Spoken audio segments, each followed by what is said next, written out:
Et c'est l'heure de jeter un œil sur les médias avec Anne Souhaitemont. Bonsoir Anne. Bonsoir Marion. On commence avec l'ouverture aujourd'hui du congrès du Parti Socialiste à Toulouse. On en parle beaucoup sur la toile. Et le moins qu'on puisse dire, Marion, bien, c'est que ce congrès est regardé sur les médias, sur Internet, avec une certaine circonspection. Par exemple, le Huffington Post. Regardez, voilà l'article. Alors, toute la journée, ils ont titré « Toulouse, le congrès de l'ennui ». Là, le titre a un petit peu changé. « Congrès PS de Toulouse, rassemblement et mobilisation au menu d'un congrès sans enjeu ». En fait, ce que nous explique le Huffington Post, c'est que après le psychodrame de Reims, c'était en 2008, vous vous en souvenez, après l'euphorie de l'après-primaire en 2011, eh bien, ce congrès n'a absolument aucun enjeu. Il peut même concourir à la palme du congrès le plus ennuyeux. Il n'y a pas d'enjeu, il n'y a pas de suspense. Et paradoxe pour un parti qui a tout gagné ces derniers mois et d'ailleurs toutes ces dernières années, eh bien, le congrès devrait être marqué par la gravité, évidemment, on le sait, à cause de la crise, à cause de la crise de l'emploi aussi. Pourtant, le Huffington Post le dit, il y a quand même la désignation du nouveau premier secrétaire, Harlem Désir, mais là aussi, on le sait, il n'y a pas de surprise et en plus ça a été très critiqué, on le sait, le mode de désignation pour son opacité n'a pas franchement été applaudi par tous. Alors illustration de cet ennui, j'ai demandé aux tweetos cet après-midi sur Twitter qu'est-ce qu'ils utiliseraient comme mot-clé pour le commenter. Alors regardez, c'est assez drôle et plutôt dur pour le PS. Sébastien Leroy, qui est journaliste à La Voix du Nord, nous dit « Endormissement productif, le pain et la rose ou le congrès de Toulouse », parce que ça se passe à Toulouse, Toulouse en anglais qui veut dire donc perdre, c'est la loose, donc voilà. Autre hashtag choisi, zzz, ou bien ennui. Voilà, en gros, on s'ennuie, on n'est vraiment pas satisfait par ce congrès. Alors, Libé choisit de s'en amuser aujourd'hui. Titre d'un article, Congrès du PS, on a déniché un semblant de programme. En gros, ce que nous dit Libé, c'est toujours la même chose. On sait déjà tout ce qui va se passer. On sait déjà le nom du premier secrétaire qui va donc être désigné officiellement.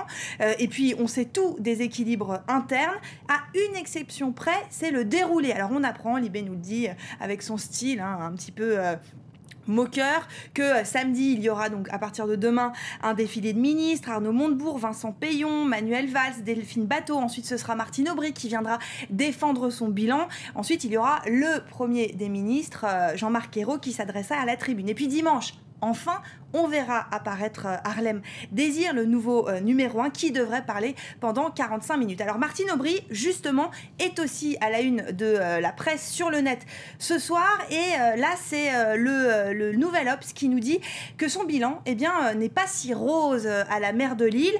Pourtant, c'est vrai que sur le plan comptable, on le disait tout à l'heure, ils ont gagné toutes les dernières élections, notamment la présidentielle, puis les législatives. Donc, a priori, un sans faute, surtout qu'elle avait récupéré le parti après ce fameux congrès de Reims. Et pourtant, ce que nous dit le Nouvel Obs, c'est que Martine Aubry n'a rien changé et que ce renouveau du Parti Socialiste n'est pas arrivé, donc bilan pas si rose.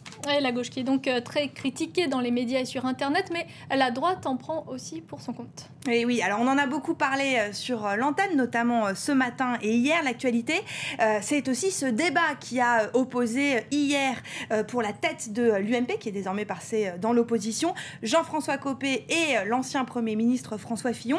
Et il y a un mot qui revient partout dans la presse aujourd'hui, c'est flop, le flop d'audience. Regardez, c'est le Lab qui nous en parle. Jean-François Copé versus François Fillon, le flop d'audience.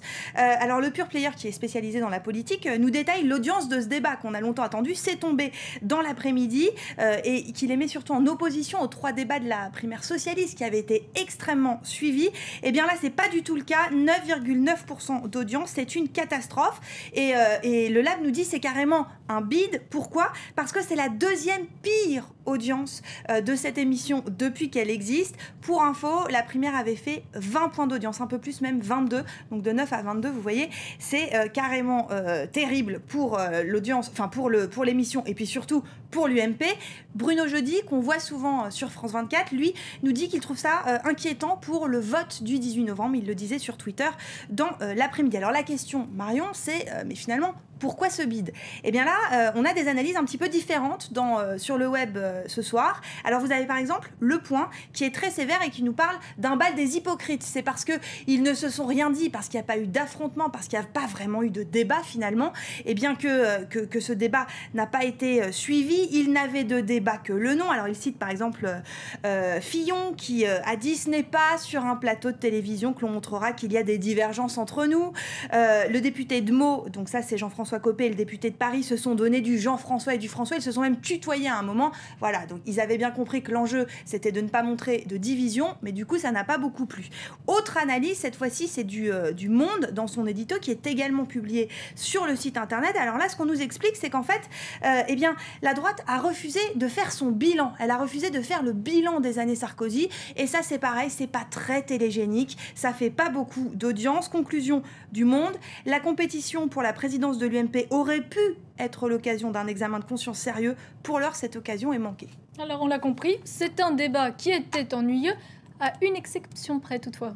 Oui, alors et ça, cette exception, bien c'est Rue 89 en partie qui en parle, qui dit qu'il y a eu un scoop hier, c'est le scoop de la soirée, c'est que Fillon a annoncé qu'en fait Nicolas Sarkozy avait demandé à Renault, à PSA, de repousser l'annonce de son plan social. Alors voilà l'article de Rue 89, l'image est pas très bonne, mais donc il nous détaille exactement tout ce qu'a dit Fillon, donc qui explique eh bien, qu'il a demandé Nicolas Sarkozy par téléphone que le plan social soit repoussé. Démenti de Fillon aujourd'hui sur son blog. Je vais vous le montrer très rapidement. Alors, ce qui est drôle, c'est que François Fillon parle de lui à la troisième personne. Il explique « François Fillon dénonce les interprétations erronées qui entourent ses propos sur le plan social de PSA. Évidemment, il est soutenu dans la foulée sur Twitter par une ancienne de ses ministres, Valérie Pécresse, qui dit « Stop à la désinformation sur PSA. Se battre contre la fatalité des plans sociaux, c'est le marqueur du sarkozysme. » Mais ça n'a pas échappé à la gauche qui, très rapidement, la porte-parole nous dit « Les montes à sens, repousser, ce n'est pas traiter,